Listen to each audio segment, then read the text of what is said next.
최근 도널드 트럼프의 관세 전쟁과 바이비트의 14억 달러 해킹 사건으로 인한 악재가 겹치며 암호화폐 시장은 급격한 하락세를 보여주고 있습니다. 암호화폐의 대장 비트코인은 3개월 만에 최저점을 기록 중이며 이 영향으로 인해 다른 알트코인들 또한 하락하고 있는 모습을 보여주고 있죠. 하지만 리플에겐 좋은 소식들이 전해지고 있으며 상승 모멘텀을 보여줄 것으로 많은 전문가들의 기대를 모으고 있는데요. 강세 반전을 보이며 잠재적인 대규모 랠리에 대한 기대감이 상승하고 있습니다.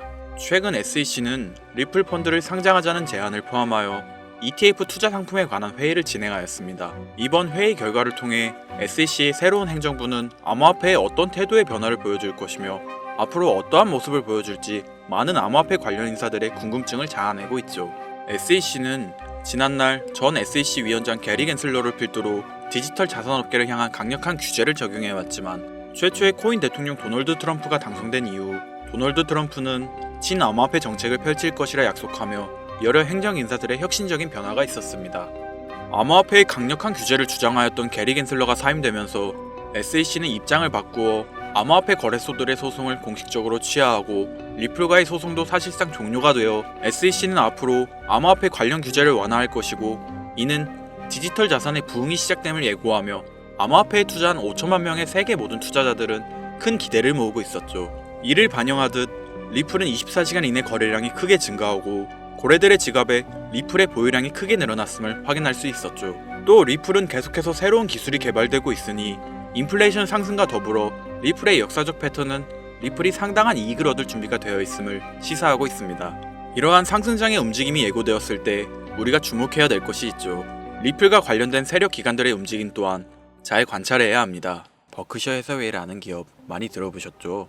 버크셔 해서웨이는 세계적인 투자 지주 회사로 워렌 버핏의 회사로 매우 유명한 회사입니다. 시총이 무려 1000조나 되는 어마어마한 규모의 회사이죠. 이런 버크셔 해서웨이가 가지고 있는 대표적인 회사 어떤 회사가 있을까요? 그 중 하나가 바로 아메리칸 익스프레스입니다. 아실 분들은 아시겠지만 아메리칸 익스프레스는 신용카드사와 은행업을 중심으로 한 미국에서 가장 큰 규모의 회사 중 하나이자 금융업의 대표 주자이죠. 그리고 특징은 아메리칸 익스프레스는 워렌 버핏의 버크셔 해서웨이가 최대 주주로서 무려 20%가 넘는 지분을 보유하고 있죠. 쉽게 생각하면 워렌 버핏의 회사인 버크셔 해서웨이가 아메리칸 익스프레스를 소유하고 있다라고 생각하면 되겠죠. 또한 뱅가드 그룹이 6.3%, 블랙록이 6.1%를 보유하고 있는 전망이 좋은 기업이라는 겁니다. 이런 아메리칸 익스프레스는 리플의 핵심 파트너입니다. 심지어 작년 8월에도 아메리칸 익스프레스는 송금을 위해 리플을 채택했다는 걸 알 수 있죠. 이 말은 워렌 버핏의 회사인 버크셔 해서웨이가 소유하고 있는 아메리칸 익스프레스에서 리플과 협업을 하고 있다는 말입니다. 워렌 버핏과 리플이 밀접한 관계가 있다는 뜻 아닐까요? 리플은 기본적으로 스위프트 때문에 만들어진 코인이죠. 여기서 스위프트가 무엇이냐? 스위프트는 서로 다른 국가에서 무역을 할 때 사용되는 화폐가 다르기에 기준을 만들어서 국제 무역을 진행하는 것이 스위프트입니다.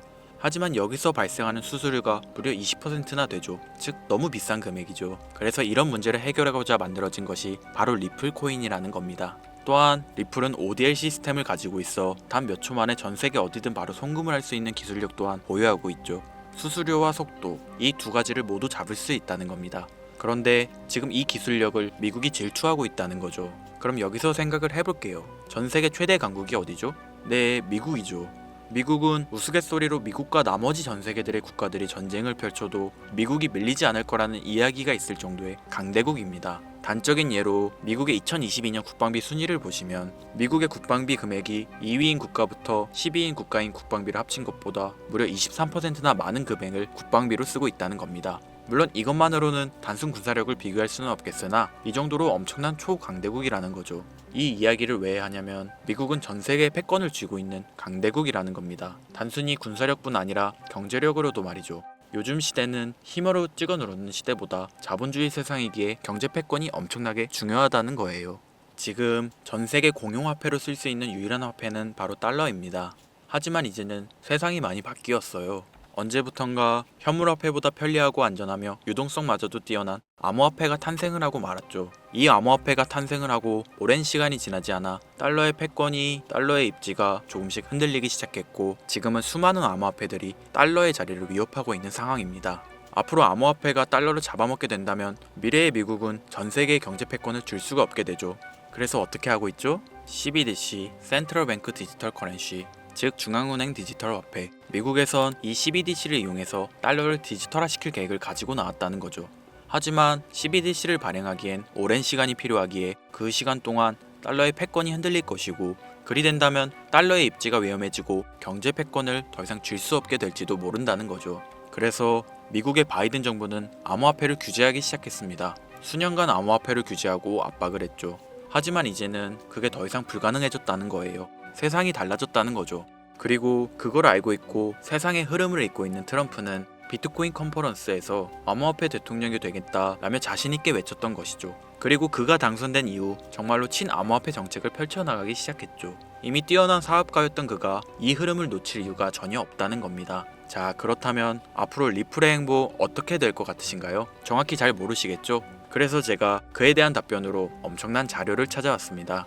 이 정보는 제가 우연히 발견한 정보인데요. CBDC를 위해 기반으로 삼을 가교통화 코인의 적합성 및 미 연방지구별 논의사항을 보여주는 자료입니다. 여기에 보시면 보스톤, 뉴욕, 필라델피아, 애틀랜타, 시카고 등등등 수많은 미국 지역들의 통합 예측 자료가 나오고 있죠. 여기에서 아래로 쭉 내려보면 크로스링키드, 즉 가교통화로서의 적합성을 보여주는 표가 있습니다. 대부분의 코인들이 부적합이라고 나와 있습니다. 하지만 여기 리플과 시바이누가 보류라고 표기되어 있는 걸 확인할 수 있었습니다. 뭐 그럴 수 있어요. 리플은 법적 공방이 남아있고 시바이누는 탈중앙화를 목적으로 나온 코인이다 보니 어찌 보면 CBDC와는 어울리지 않을 수 있죠. 하지만 다르게 생각해보면 두 코인 모두 세계 어디든 자유롭게 금융 서비스를 제공받을 수 있다 보니 이보다 더 뛰어나고 자유로운 가교통화가 있을 수 있을까? 라는 생각도 들긴 했죠. 그런데 여기서 저는 충격적인 내용을 확인할 수 있었어요.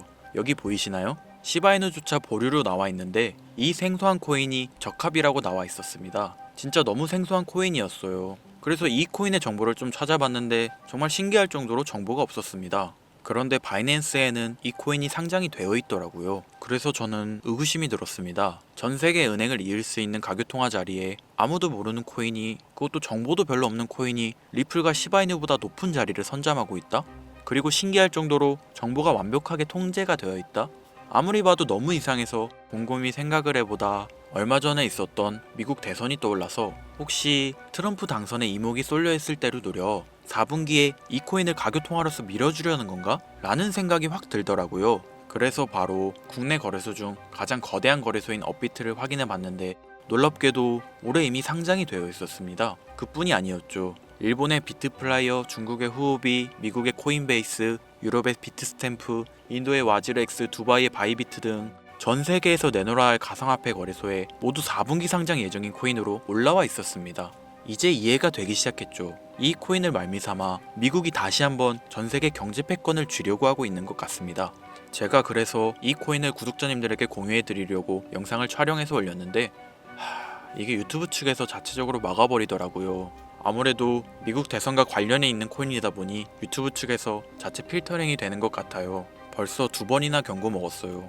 한 번만 더 경고 먹으면 더 이상 구독자님들께 좋은 영상을 제공해 드릴 수가 없어서 어쩔 수 없이 상단부에 있는 제 개인 번호 010-8056-5800, 010-8056-5800 이 번호로 코인이라고 적어서 문자 보내주시는 분들에게 해당 코인 정보를 제공해 드리려고 합니다. 구독자님이신 걸 확인하는 즉시 해당 코인에 대한 정보 바로 제공해 드리도록 하겠습니다. 요즘 저를 사칭해서 정보를 팔아먹으려고 하는 악질업자들이 너무나도 많이 늘어나고 있습니다.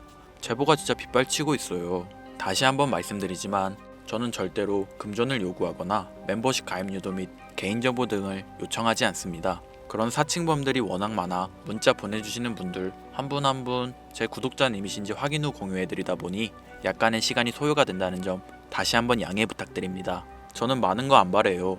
오로지 제 채널을 키우기 위해서 제 영상을 보시고 제 채널 구독, 좋아요, 알림 설정 그리고 댓글 정도 남겨주시면 저는 그걸로 만족합니다. 그러니 이것 외에 요청하는 게 있다면 제가 아니라 사칭이니 조심하세요. 앞으로 더 좋은 영상, 더욱 도움이 되는 정보로 다시 찾아뵙겠습니다. 오늘 하루도 고생하셨습니다. 김선우입니다. 감사합니다.